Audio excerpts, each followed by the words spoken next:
محمد محمد الله صلى الله عليه وسلم. قال الله تعالى في القرآن الكريم: أعوذ بالله من الشيطان الرجيم. سبحان الذي أشرع بعبده ليلا من المسجد الحرام إلى المسجد الأقصى الذي باركنا حوله لنريه من آياتنا إنه هو السميع البصير. Sadaqallahul azim. Maha suci Allah yang telah memperjalankan hamba-Nya, yaitu baginda Rasulullah SAW, pada malam hari dari Masjidil Haram ke Masjid Aqsa yang telah kami berkahi sekelilingnya, agar kami perlihatkan kepadanya sebagian tanda-tanda kebesaran kami. Sesungguhnya Dia Maha mendengar lagi Maha melihat. Syukur alhamdulillah pada hari ini di bulan Rajab yang mulia ini, pada tanggal 27 Rajab ini, Allah masih berikan kita nikmat iman, Islam, sehat walafiat, juga nikmat kehidupan. Sehingga pada hari ini sama kita ketahui, kita memperingati hari Isra wal Mi'raj dari baginda Rasulullah sallallahu alaihi wasallam. Sekilas ya akan saya sampaikan tentang peristiwa Isra wal Mi'raj baginda Rasulullah SAW. Isra wal Mi'raj yaitu diperjalankannya seorang manusia mulia oleh baginda Rasulullah. Jadi diperjalankan, bukan Rasulullah jalan sendiri. Ya, diperjalankan Isra itu perjalanan dari Masjidil Haram ke Masjidil Aqsa. Jauh. Masjidil Haram di mana? Di Mekah. Masjidil Aqsa di Palestina. Jauh itu. Ya, antar negara. Ya, tapi kalau Allah yang memperjalankan, mungkin sering mendengar istilah, ya, kalau semut pondok raja,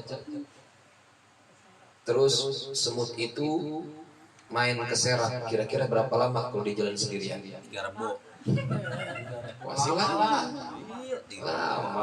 karena seekor semut berjalan sendiri ke semut pondok raja, berjalan ke kampung Serang, lama. Tapi karena semutnya numpang di kantong Bang Rian, Bang Rian naik motor ke Serap, diserap ketemu sama semut serap. Dari mana?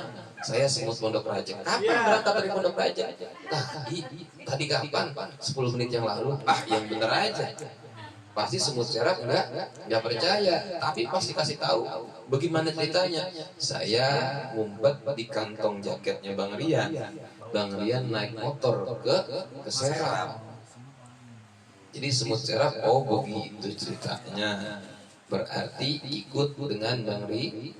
Begitu juga di ayat tadi dijelaskan, ya, masih Allah yang telah memperjalankan.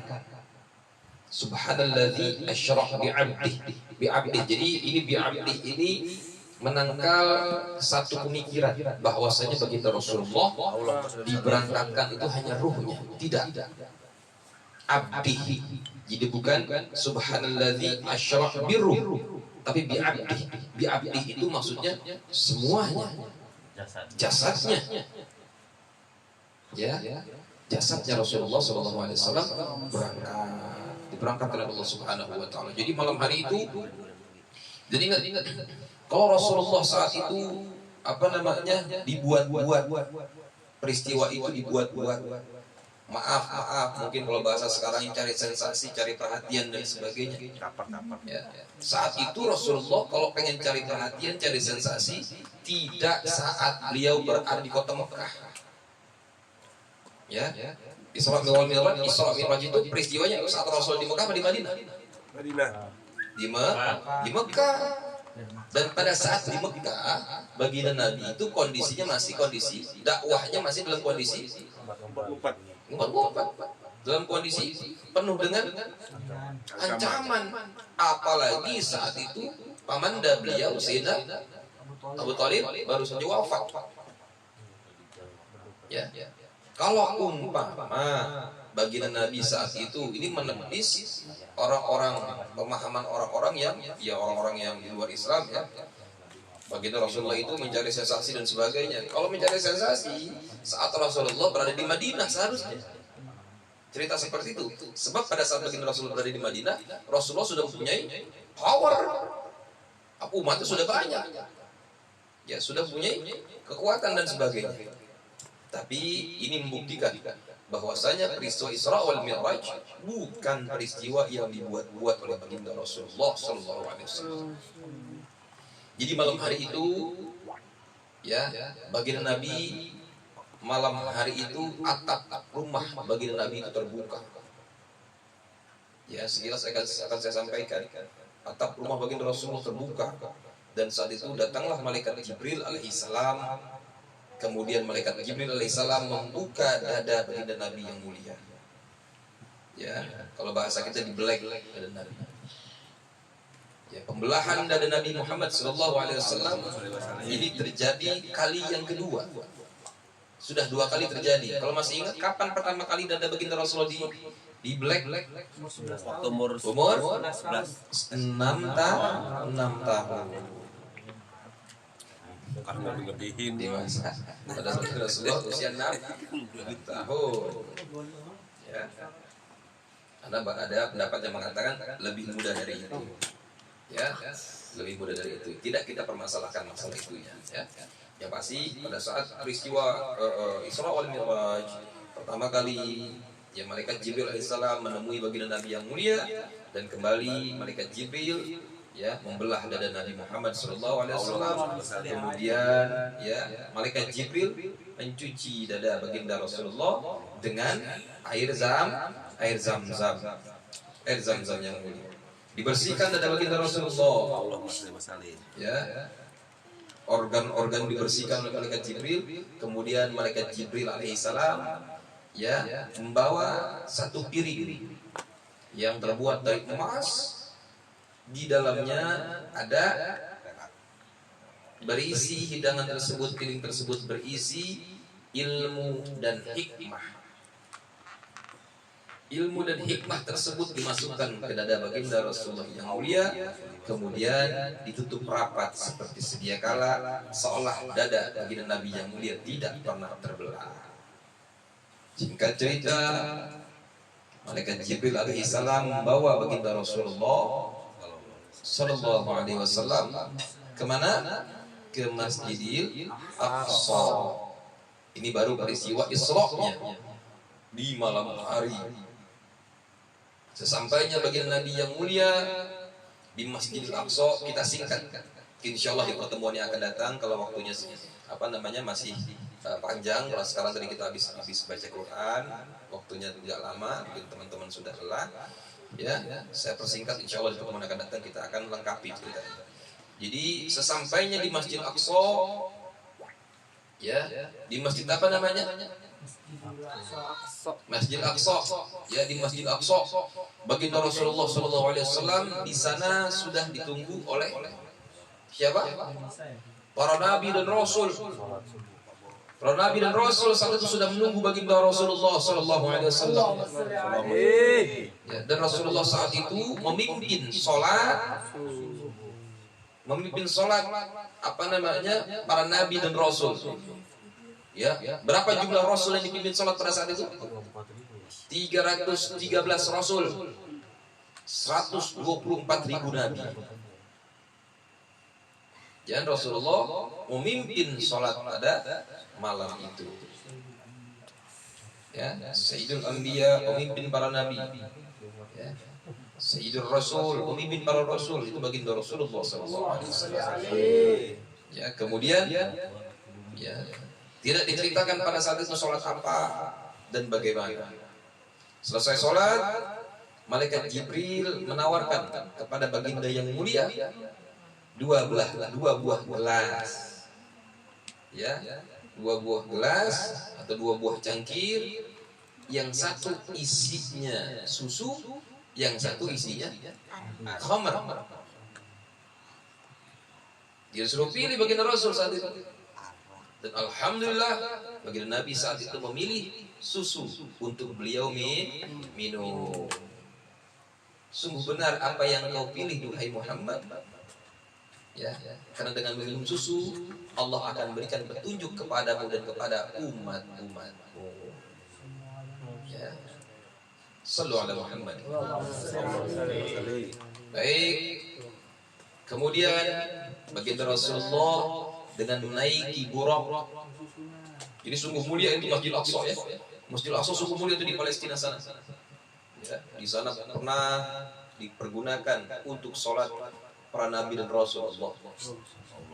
Ya, kemudian baginda Rasulullah dengan menggunakan buraq, baginda Rasulullah berangkat ke langit yang pertama bersama dengan malaikat Jibril alaihi salam. Kemudian malaikat Jibril alaihi salam yang mengucapkan salam kepada malaikat penjaga pintu langit yang pertama. Ya. Setelah mengucapkan salam, ditanya oleh malaikat tadi, siapa engkau? Aku Jibril. Bersama dengan siapa? Apakah ada orang lain bersama? Ya. Siapa dia? Muhammad. Ya, dijawab oleh malaikat Jibril, Muhammad bersamaku. Baiklah, karena sesungguhnya aku tidak diizinkan membuka pintu langit selain dengan Nabi Muhammad. Jadi hanya boleh satu malaikat Jibril dan Nabi Muhammad SAW. Dibukalah pintu langit yang pertama. Dibuka pintu langit yang pertama dan Rasulullah saat itu menyaksikan satu buah pemandangan yang dahsyat. Rasulullah melihat sosok manusia yang besar. Ya, melihat sosok manusia yang besar, melihat kira-kira besarnya itu menjulang ke langit sekitar 27 siku atau 27 hasta. Ya, kurang lebih hampir 30 meter. Tingginya hampir 30 meter menjulang.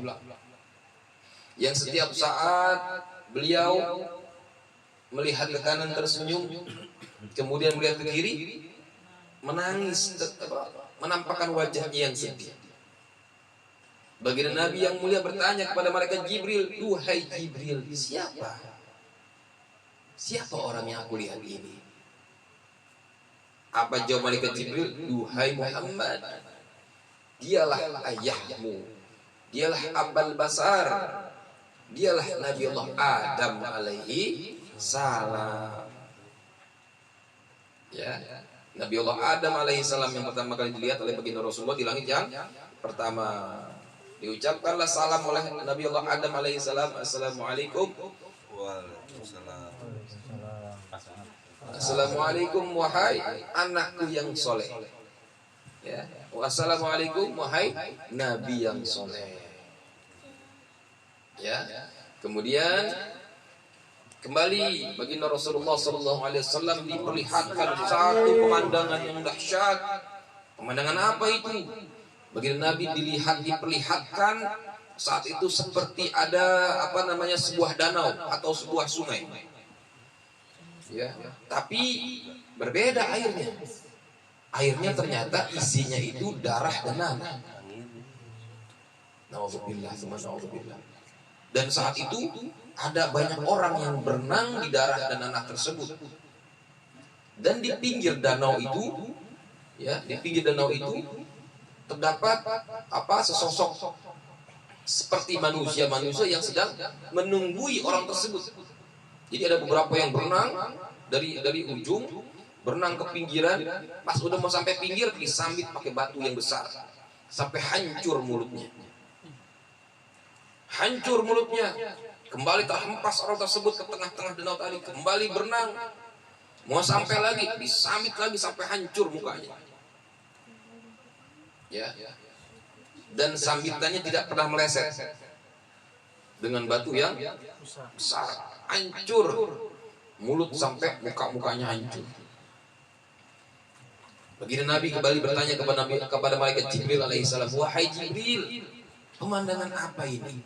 Siapa mereka sehingga mereka mendapatkan siksaan yang demikian keji?" Ya. Sedemikian dahsyat siksaan untuk mereka. Siapa mereka, duhai Jibril? Dijawab oleh malaikat Jibril alaihissalam, duhai Muhammad, mereka adalah pemakan harta anak yatim. Nauzubillah. Semoga Allah lindungi kita dari keterpelesetan memakan harta anak yatim. Kita berlindung pada Allah Subhanahu wa taala.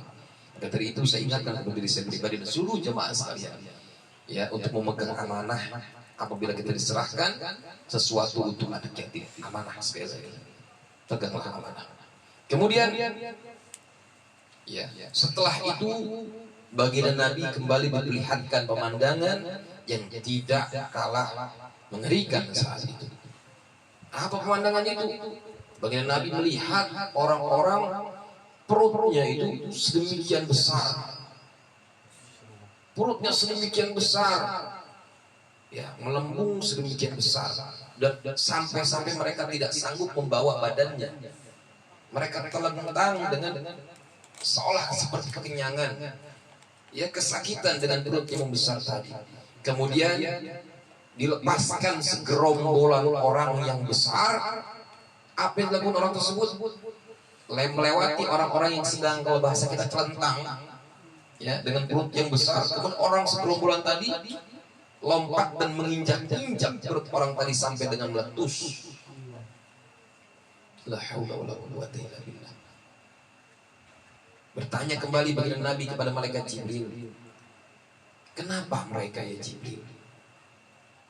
Ya Muhammad, sesungguhnya mereka adalah pemakan riba. Na'udzubillah.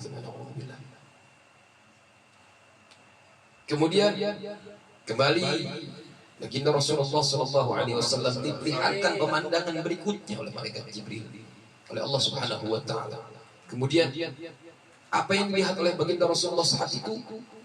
Saat itu baginda Nabi yang mulia melihat manusia-manusia yang diberikan hidangan.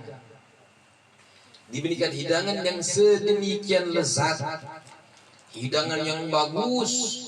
Mungkin kalau bisa kita umpamakan saat itu baginda Nabi melihat, ya, orang-orang yang sedang diberikan hidangan umpama daging panggang, ya, steak, ya, bahasa steak, ya, ya, daging panggang yang nikmat makan yang enak, ya. Akan tetapi ada satu keanehan, orang-orang yang diberikan hidangan yang sedemikian nikmat, hidangan yang sedemikian lezat, hidangan yang sedemikian bagus, tapi orang-orang tadi malah memilih daging busuk yang mereka makan. Mereka pada saat dihidangkan daging bagus tadi, hidangan baik tadi, hidangan yang sangat-sangat lezat tadi, nggak mau ditaruh, didiemin. Yang diambil atau yang dimakan, yang dikunyah adalah bangkai yang busuk. Bingung baginda Nabi saat itu. Kembali beliau bertanya kepada malaikat Jibril, duhai Jibril, apalagi? Siapa mereka? Sehingganya yang mereka lakukan tidak semestinya. Duhai Muhammad, Allah sedang memperlihatkan kepadamu agar kau bisa memperingatkan umatmu kelak, bahwasanya yang mereka lakukan, mereka adalah para pezina. Orang-orang yang sudah mempunyai istri, orang-orang yang sudah mempunyai suami yang sah, berzina dengan orang lain. Nauzubillah. Sudah punya yang sah, milih yang belum sah. Sudah dikasih yang halal, pilih yang haram. Ya, maka di alam agama, dalam ilmu fikih, ya, orang yang sudah menikah berzina dengan orang lain disebut zina muhsan. Derajatnya disamakan dengan anjing dan babi.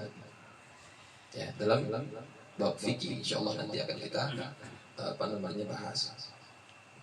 Baik, setelah pemandangan-pemandangan itu diperlihatkan oleh baginda Nabi, ya, oleh malaikat Jibril kepada baginda Rasulullah SAW. Jadi di langit pertama tadi bertemu dengan Nabi Adam alaihissalam, Abul Basar, bapaknya para manusia. Ya, kemudian malaikat Jibril alaihissalam kembali mengajak baginda Nabi, ya, menaiki langit selanjutnya, yaitu langit yang kedua. Langit yang kedua, kembali malaikat Jibril alaihissalam mengetuk pintu langit yang kedua, disambut oleh malaikat yang menjaga pintu langit yang kedua. Siapa? Kami, aku malaikat Jibril alaihissalam, aku bersama dengan Muhammad sallallahu alaihi wasallam. Memang aku diperintahkan untuk tidak membuka pintu kecuali untuk kalian berdua. Ya, dijawab oleh malaikat menjaga pintu langit yang kedua. Kemudian di pintu langit yang kedua, di langit yang kedua, ya, baginda Rasulullah beserta dengan malaikat Jibril alaihissalam bertemu dengan sosok dua saudara. Dua saudara yang satu nasab. Siapa? Apa ditanya? Siapa itu ya Jibril? Itu adalah saudara-saudaramu ya Muhammad. Siapa mereka? Mereka adalah Yahya dan Isa. Nabi Yahya dan Nabi Isa alaihi wassalam. Ya, Nabi Isa berkulit putih. Ya, ciri-cirinya berkulit putih, tidak tinggi dan tidak pendek. Ya, baginda Nabi saat itu melihat Nabi Allah Isa alaihi salam, rambutnya seperti diminyakin. Ya, rambutnya klimis. Nabi Allah Isa alaihi salam rambutnya klimis. Ya, seperti seolah-olah orang habis mandi. Malaikat Nabi Isa alaihi salam terkenal dengan rapi rambutnya. Ya, dan Nabi Isa alaihissalam ya gemar membawa sisir. Hartanya yang paling berharga adalah sisirnya. Ya, Nabi Allah Isa alaihissalam. Ya, Nabi Isa mengucap salam, assalamualaikum duhai saudaraku yang soleh. Assalamualaikum duhai Nabi yang soleh. Baik, saya persingkat. Kemudian sama dilanjutkan ke langit yang ketiga. Di langit yang ketiga, kembali malaikat penjaga langit yang ketiga bertanya, siapa? Dijawab oleh malaikat Jibril, aku Jibril dan bersama dengan Muhammad. Sungguh aku tidak diperkenankan membuka pintu langit ini kecuali untuk kalian berdua. Baik, di pintu atau di langit yang ketiga, baginda Rasulullah sallallahu alaihi wasallam bertemu atau diperlihatkan sosok manusia, ya, yang membuat saat itu baginda Nabi tercengang melihatnya. Siapa dia ya Jibril? Dia adalah saudaramu Yusuf alaihi salam. Apa kata Nabi Muhammad saat itu? Sungguh benar bahwasanya Allah telah menganugerahkan Yusuf setengah kegagahan dunia. Bertemu dengan malaikat dengan Nabi Allah Yusuf alaihi salam. Tampan Nabi Yusuf, ganteng Nabi Yusuf. Sama Nabi Yusuf mengucapkan salam kepada baginda Rasulullah sallallahu alaihi wasallam. Assalamualaikum duhai saudaraku yang soleh. Assalamualaikum duhai Nabi yang soleh. Singkat cerita, ya baginda Rasulullah sallallahu alaihi wasallam naik ke langit yang keempat, dan di sana Nabi Allah, ya baginda Rasulullah bertemu dengan malaikat dengan Nabi Allah Idris alaihi salam. Di langit yang kelima, baginda Nabi bertemu dengan dengan Nabi Harun alaihi salam. Ya, dan di langit yang keenam, baginda Nabi bertemu dengan Nabi Allah Musa alaihi salam yang berkulit agak kehitam-hitaman dan perawakannya agak tinggi kurus. Ya, tapi tetap gagah. Nabi Allah Musa gagah. Ya, dan pada saat sampai di langit yang ketujuh, yaitu Sidratul Muntaha, dan di situ baginda Rasulullah melihat Baitul Ma'mur. Baitul Ma'mur yaitu tempat tawafnya malaikat. Kalau di dunia kan tawafnya Ka'bah, ya. Kalau malaikat tawafnya di Baitul Ma'mur, antara Baitul dengan Ka'bah dan Baitul Ma'mur itu sejurusan, sejurusan, ya sejurusan. Baik, dan pada saat sampai di Sidratul Muntaha, malaikat Jibril merubah bentuk wujudnya, ya seperti wujudnya seperti wujud malaikat yang sesungguhnya. Jadi malaikat Jibril saat itu di Sidratul Muntaha merubah bentuknya seperti wujud asli malaikat. Jadi pada saat di dunia Isra Mi'raj langit 1, 2, 3, 4, 5, 6 masih berwujud seperti manusia karena mendampingi baginda Rasulullah sallallahu alaihi wasallam. Dan pada saat sampai di Sidratul Muntaha, malaikat Jibril alaihissalam menunjukkan bentuk asli beliau. Termaktub dalam surat An-Najm ya ayat 13. Surat An-Najm ayat 13. Ya, dan sungguh dia, maksudnya baginda Rasulullah sallallahu alaihi wasallam, telah melihatnya dalam rupa yang asli pada waktu yang lain. Jadi baginda Nabi saat itu melihat rupa malaikat Jibril dalam bentuk yang asli, yaitu di Sidratul Muntaha. Di ayat 14 surat An-Najm dijelaskan, yaitu di Sidratul Muntaha. Baik.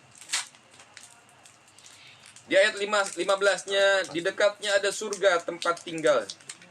Dan di ayat 16-nya, Nabi Muhammad SAW melihat Jibril ketika di Sidratul Muntaha diliputi oleh sesuatu yang meliputinya. Jadi poinnya adalah, di antaranya, ya, malaikat Jibril alaihissalam merubah bentuknya seperti bentuk asli malaikat Allah. Dan sampai disitulah malaikat Jibril alaihissalam mendampingi baginda Rasulullah sallallahu alaihi wasallam. Duhai Muhammad, sampai di sini saja aku mengantarkanmu, karena selanjutnya aku sudah tidak sanggup, karena sudah bukan alamku. Ya, makanya peristiwa Isra wal Mi'raj baginda Rasulullah sallallahu alaihi wasallam melewati 3 alam.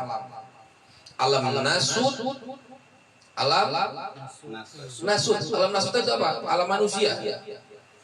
Masjidil Haram atau Masjidil Aqsa. Alam manusia. Langit 1, 2, 3, 4, 5, 6. Alam malakut. Alam malakut, alam malaikat. Ya, dan Sidratul Muntaha, Mustawa, Rafraful A'la dan seterusnya itu sudah masuk ke alam lahut namanya. Alam apa? Lahut. Yang pertama alam Nasut, terus alam malakut, yang ketiga alam lahut, alam keilahian. Hanya baginda Rasulullah yang diizinkan oleh Allah masuk ke alam lahut, dan baginda Nabi Muhammad SAW mendengar langsung ya firman Allah Subhanahu wa taala pada saat itu. Mungkin bahasa sederhananya, beliau bercakap-cakap dengan Allah Subhanahu wa taala. Dan uniknya, ini cerita uniknya, baginda Nabi saat itu enggak lepas sendal. Enggak lepas sendal. Makanya ada lambang-lambang sendal Nabi itu mulia. Jadi apapun yang kena atau berkenaan dengan baginda Nabi menjadi mulia. Apapun yang berkenaan bersinggungan dengan makhluk mulia ini, maksudnya baginda Rasulullah, akan menjadi mulia. Ya contoh, ya pada saat Sayyidina Abu Bakar Siddiq radhiyallahu anhu, ini sedikit keluar dari tema. Pada saat Sayyidina Abu Bakar Siddiq radhiyallahu anhu pada saat berhijrah dari Mekah ke Madinah, ya kan baginda Nabi itu lelah, pengen istirahat. Beristirahatlah beliau berdua. Ya, beristirahatlah baginda Nabi di sebuah gua. Kemudian pada saat belum masuk gua itu dibersihin dulu sama Sayyidina Abu Bakar Siddiq. Ya, dibersihkan. Kemudian setelah bersih, dipersilahkan Nabi Muhammad SAW masuk ke dalam gua tersebut. Ternyata pada saat ngebersihin gua tadi, tangan Sayyidina Abu Bakar terantuk kalajengking. Ada riwayat mengatakan kalajengking, ada riwayat mengatakan dipatok ular. Ya apapun itu, ya intinya pada saat baginda Nabi istirahat, ya, dan Sayyidina Abu Bakar Siddiq karena saking cintanya kepada Nabi, dipersilakan baginda Rasul tidur di pahanya, di pangkuannya Sayyidina Abu Bakar Siddiq radhiyallahu anhu. Ya, karena menahan sakit keantuk kalajengking. Mana kalajengking Arab gede banget, mana ada jadi Arab gitu. Bengkak tangannya, saking sakitnya tuh menetes air mata Sayyidina Abu Bakar Siddiq. Ya, Nabi Muhammad tersadar, dalam artian terhenyak gitu ya, tersentak pada mau pulas, ketetesan air mata. Kenapa ya Allah? Kenapa kau duhai Abu Bakar? Kenapa kau menangis? Apakah kau menyesal setelah meninggalkan kota Mekah? Tidak ya Rasulullah. Kenapa? Apakah kau takut dikejar-kejar oleh kaum kafir Quraisy? Tidak ya Rasul. Apakah kau sedih meninggalkan keluargamu di Mekah? Tidak ya Rasul. Lalu kenapa engkau menangis? Tangan saya bengkak ya Rasul. Ya. Nabi kaget melihat tangan Abu Bakar Siddiq yang bengkak. Kenapa tanganmu ya Abu Bakar? Sesungguhnya binatang telah menyengat aku sehingga tanganku bengkak. Tapi nggak apa-apa ya Rasulullah, biar ku tahan sakit ini. Silakan lanjutkan istirahatmu. Tersenyum begitu Rasulullah, siniin tanganmu. Kalau bahasa kita gitu ya. Jangan bismillahirrahmanirrahim. Diludahin tangan Sayyidina Abu Bakar Siddiq radhiyallahu anhu. Dengan keberkahan baginda Rasulullah sallallahu alaihi wasallam, dengan keberkahan baginda Rasulullah, ludahnya Nabi diludahkan ke tangan Sayyidina Abu Bakar Siddiq yang bengkak dengan izin Allah. Sembuh. Sampai-sampai Sayyidina Abu Bakar Siddiq mengatakan, aku seolah tidak pernah merasakan disengat kala jengking. Aku seolah tidak pernah merasakan rasanya bengkak. Setelah lukaku disembuhkan, didoakan, ya, dan ditiup atau diludahi nama Nabi Muhammad, langsung sembuh, ringkes. Karena ludah Nabi, ludah pun bersinggungan dengan Nabi menjadi mulia. Coba kalau monok yang ludahin. Ya, ku bangke. Pingsan semua. Rabies ya, bisa ludahin ya. Iya, ya. Itu apa namanya? Karena ludah Nabi. Semua yang bersinggungan dengan baginda Rasulullah SAW menjadi mulia. Siti Aisyah radhiyallahu anha, ya, kenal Siti Aisyah bu? Kenal? Nyanyi ya. Ya, Siti Aisyah radhiyallahu anha, istri baginda Rasulullah SAW. Sering kali saya sampaikan cerita ini. Setiap baginda Rasulullah pulang dari berdakwah, dicium tangannya, tangan Nabi Muhammad dicium sama Siti Aisyah, dicium tangan baginda Rasulullah tangannya, ya. Kemudian setelah cium tangan jadi cium tangannya bu ya, ya Pak ya, anaknya ajarin cium tangan bukan di pipi, bukan, dicium tangannya, ya, dicium tangannya, cium tangan, habis cium tangan, ya. Kemudian Siti Aisyah, ya ibunda Aisyah saat itu mengambil satu buah lap atau selampe, dielap tuh keringat baginda Nabi, dielap keringat baginda Nabi dengan penuh kasih sayang. Kemudian selampenya yang bekas ngelap keringat Nabi dielapin juga ke muka Siti Aisyah sendiri. Subhanallah, dengan keberkahan baginda Rasulullah sallallahu alaihi wasallam, dengan keberkahan keringat baginda Nabi, muka Siti Aisyah awet muda. Ya, ibu-ibu pengen awet muda? Ya pengen kayak Pak. Besok bapak-bapaknya atau suaminya pulang kerja, ada yang pulang ojek, ada yang pulang dari pasar dan sebagainya, ya, cium tangan suaminya, lap keringetnya, lehernya sampai ketek-keteknya. Habis dilap, ya, lapin juga ke muka ibu, insya Allah. Tahu. Nah, keringat Nabi dengan keringat kita beda, ya. Baik, jadi intinya apapun yang berkenaan dengan baginda Rasulullah, ya, kebahagiaan berkahnya, kebahagiaan mulianya.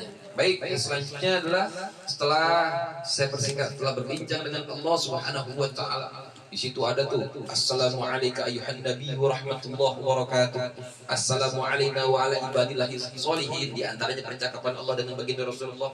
Singkat cerita, baginda Rasulullah saat itu diberikan perintah sholat yang tadinya 50 waktu, ya, terus nurun jadi 5 waktu. Kenapa? Nabi Allah Musa alaihissalam mengatakan, duhai Muhammad, duhai saudaraku, umatku lemah. Ya jangankan 50, 5 waktu aja banyak yang bolong, betul? Iya, tak kelihatan mukanya. Baik, tapi insya Allah walaupun kita mengerjakannya 5 waktu, terhitung sebagai 50 waktu. Alhamdulillah. Ini kasih sayang Allah terhadap umat baginda Rasulullah SAW. Sebagai penutup, ya, sebagai penutup, ternyata selain dari mendapatkan oleh perintah sholat, Baginda Rasulullah mendapatkan oleh perintah sholat dari Allah. Ya, saat itu baginda Nabi melihat serombongan atau berkumpul malaikat-malaikat Allah saat itu, dan pada saat melewati perkumpulan atau gerombolan malaikat itu, yang malaikat yang sedang berkumpul itu, baginda Nabi disapa oleh malaikat, kemudian diberikan pesan oleh para malaikat tadi, "Duhai Muhammad, sampaikan kepada umat-umatmu untuk berhijamah." Tahu hijamah? Bekam. Ya, karena dalam bekam terdapat ya berbagai macam obat. Ya, penyembuh. Ya, jadi jangan takut, kecuali memang ada satu hal yang tidak diperkenankan oleh dokter umpama. Ya, kalau nggak boleh sama dokter, karena dokter mungkin punya alasan. Fasalul dzikrin kuntum la ta'lamun, bertanyalah kepada ahlinya. Mungkin dokter bilang maaf, naudzubillah. Mungkin saudara terkena penyakit diabetes, jadi jangan dulu kena luka dan sebagainya. Karena kalau hijamah atau bekam itu kan disayat atau di luka colok-coloknya. Demikian. Untuk mengeluarkan darah kotornya. Kalau perempuan kan ya, perempuan kan darah kotor kan ada haidnya. Kalau laki kan nggak ada haidnya. Ini ngeluarin darah kotor gitu. Ya, demikian. Jadi sekali lagi, ayo ya, yakinin, jalanin. Kalau merasa cinta Nabi Muhammad, ya jalankan sunnah-sunnah begitu Rasul. Kok cuman sunnahnya Ustaz? Ya, kalau sunnahnya dijalanin, apalagi wajibnya, kan gitu poinnya. Ya, jadi bukan sunnahnya duluan, yang wajib belakangan, bukan. Kalau sunnahnya sudah kita cintai, bagaimana yang wajibnya? Mudah-mudahan dengan hikmah Isra wal Mi'raj, ya, hari peringatan Isra wal Mi'raj baginda Rasulullah SAW, menambah kecintaan kita kepada baginda Rasulullah SAW. Dengan modal kecintaan kita kepada baginda Rasulullah, ya, kita berharap, kita bermohon ibadah kita semakin berkualitas, semakin bersemangat dalam ibadah, semakin istiqomah dalam kebaikan, dan kita berharap kelak Allah kumpulkan kita bersama dengan baginda Rasulullah sallallahu alaihi wasallam. Bisiril Fatihah. A'udzu billahi minasyaitonir rajim. Bismillahirrahmanirrahim. Alhamdulillahirabbil alamin arrahmanir rahim maliki yaumiddin. Iyyaka na'budu wa iyyaka nasta'in. Ihdinas siratal mustaqim. Siratal ladzina an'amta 'alaihim ghairil maghdubi 'alaihim waladdallin. Ighfir lana wa liwalidayya